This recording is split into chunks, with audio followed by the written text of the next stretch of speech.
Cook some food here. It'll kind of be a little potluck. If you're local, we'll announce when we're going to do that. We've got all the lights going up on the trees. Not bringing a band in or anything. It's just going to be a smaller type deal. If you want to drive and come in from out of state, you're welcome to, but it's not going to be a big deal like our other ones. We will do a real big one after the ice melts and the ground dries out after winter.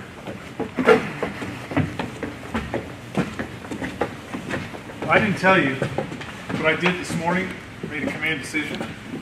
We are going to have a hockey team this winter. I agree. We're going to concur. When the pond freezes over, we are going to have hockey intramurals. Okay, well, I will have my proxy come in from Alaska or Canada. Your proxy? Okay. All right. I would think you would get a Russian. I was going to use Larry Bird. Okay. I heard he's really good on the ice. Plus, he has a real long reach. It's all about the reach. We haven't done a whole lot up here.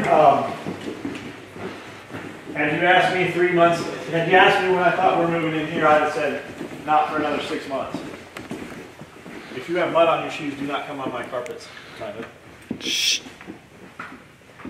But we hired Jeff, and he said, man, really 70–80% of our problems will be fixed just by going to the new building, just the room and the flow and the ability to move things around.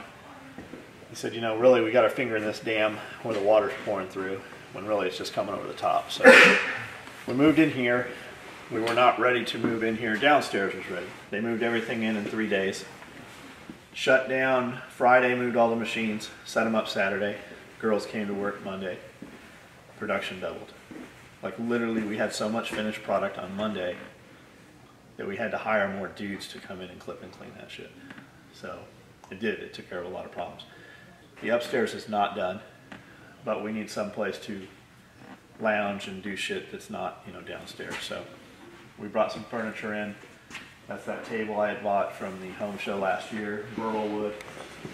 We just threw some rugs down, same rugs that are in the offices, and got just doing a cheap couch and then some different leather furniture and stuff, and threw a TV on the wall. So this has actually worked out nice. A lot of times, you know, we'll be here 7 o'clock, and rather than go home, eat dinner or whatever, we'll just make dinner here in the kitchen, come upstairs, eat, and then we can get a couple more hours of work in. So this has worked out pretty good. Just little pieces at a time. So. Tell a story. One story. I don't know if I have a story. Sheet cake. Any story. Any story. Anything? Hollywood. Everybody Hollywood wants to hear a Scully story. Hollywood. Nah, I can't tell that one. The Mags. Ninja. Mags, yeah, I don't think we, well, it's been 5 years, right? Well, it's not illegal anyway. Yeah, it wasn't illegal at the time. Dude, just don't have any names. Yeah, so we had this. Now we do a bunch of other stories anyway. Yeah, so a shitload of. I'm working at SOTG. I'm working at SOTG for the Marine Corps, and we had this CQB instructor who had a very close relationship with Beta C-Mags, and so he was bringing all these Beta C-Mags into California. He never really said how many he was bringing in, but he brought in enough into California that they would send him Christmas gifts every year. So he'd get these Christmas gifts from Beta C-Mag. Guess he was their #1 dealer in California at the time. Well, he was doing this for a couple years, and then some individuals decided that they were going to go on a bank robber spree up in LA. So they go on this bank robbing spree. I think they ended up robbing 14 banks before the big LA shootout. Before they finally got caught up with and had the big LA shootout that everybody saw on TV, the guys wearing body armor and all that. Well, you don't think nothing of it. A couple weeks go by and these federal agents show up at SOTG, and they want to know where this CQB instructor's at. And so they take him off in a room and have a very long discussion with him. And so everybody's waiting with bated breath to see what's going on, and they finally let him out, and comes out and he's like, yeah, Apparently, a couple of those C-Mags that I saw at the gun show were in the trunk of those guys' car, fully loaded, ready to go to war. Unbeknownst to most people, the Beta C-Mags actually had serial numbers on them, so they could trace them back to the original purchasers. So when you're buying those high-capacity magazines, you might want to think, is there a number on here that the government can come and visit me later on with? So, just a thought. Which is on a lot of shit. on a lot of Strider had serial numbers on the knives under the handles. And I remember Dwayne, we weren't in the shop very long. No. It was maybe a year we were in the shop. It was just me and Dwayne. Like Mick wasn't even home yet. Phone call. Dwayne gets off the phone. He's like, that was kind of cool. I'm like, what? He goes, one of our knives, they recovered it in a body. I go, what? He goes, yeah, detective from New York. Comes up, crime scene, dead dude, knife stabbed in the fucking chest. They find a serial number on the knife. Call Strider.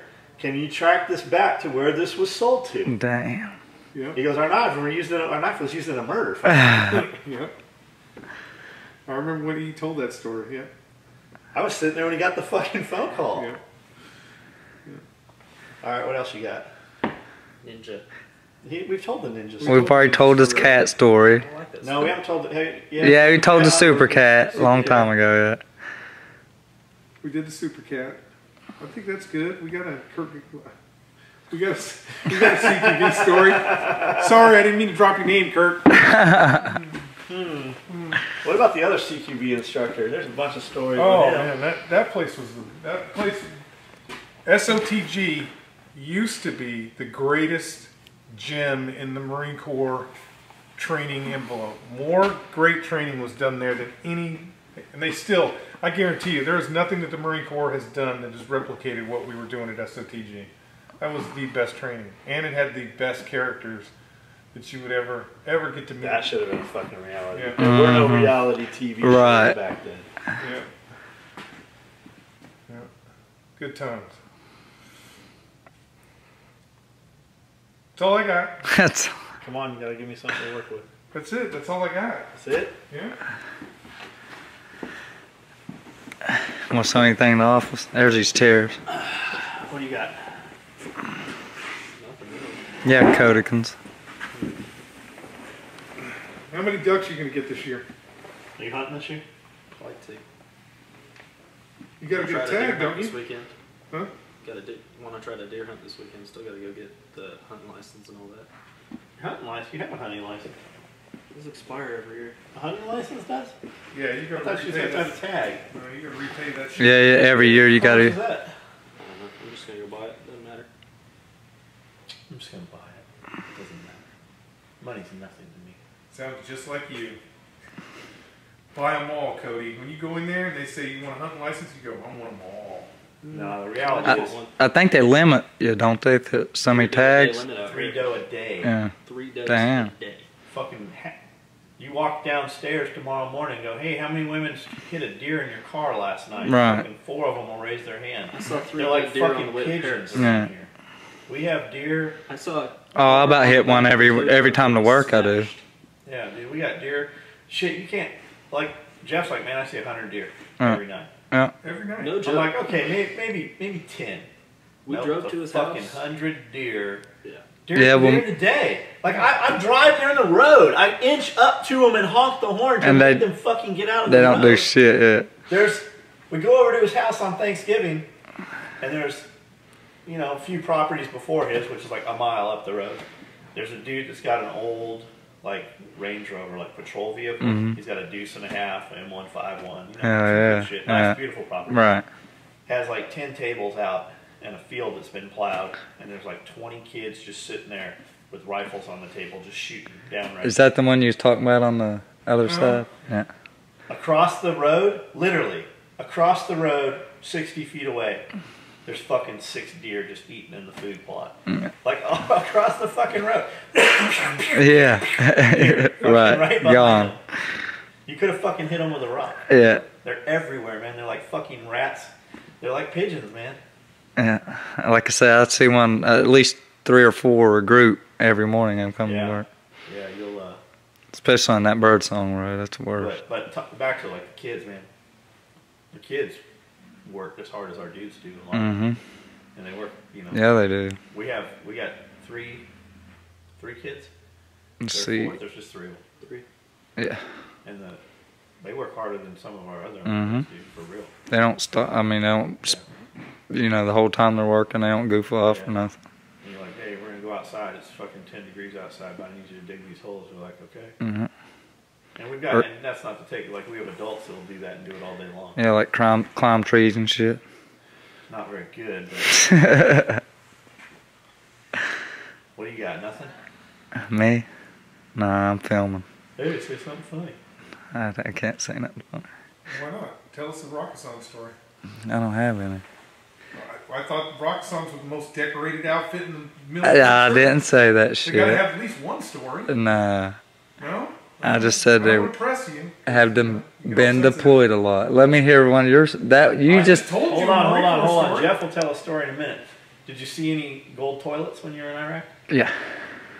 Did you ever use any of them? Nah. You didn't use it? No. Would they not let you? Well, no. I mean, we were just going through the place. I didn't actually stay at the palace for a while. We just went through it for a You're minute. telling me that you walked through a bathroom that had a gold toilet. Yeah, sorry I didn't and shit you on the did gold not toilet. Stop and go, hey, I'm taking a dump. It wasn't going to shit me a golden turd, so what? I mean, See, it that's wouldn't the have done me no difference. good. That's definitely the difference between the Army and the Marine Corps. There would have been a line. Everybody Yeah. would have got turned. I hear you. Was it a combat zone at the time, or was it already secure? No, it was there at the very beginning. So there could have been combatants there still? Yeah. We would have held security. Right outside the bathroom. Yeah. I hear you, We brother. would have fought, we I would have hear fought you. to get that bathroom. I hear you. Want to tell a soccer ball story? When I got blown up? Yeah. I think I already told that. No, I don't know. I don't, he said, I don't want to tell that. Okay. Jeff's like, I told you I got blown up, right?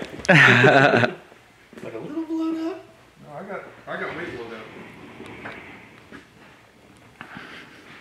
Alright, there's a video for you guys. Turn that shit off. Yes, sir.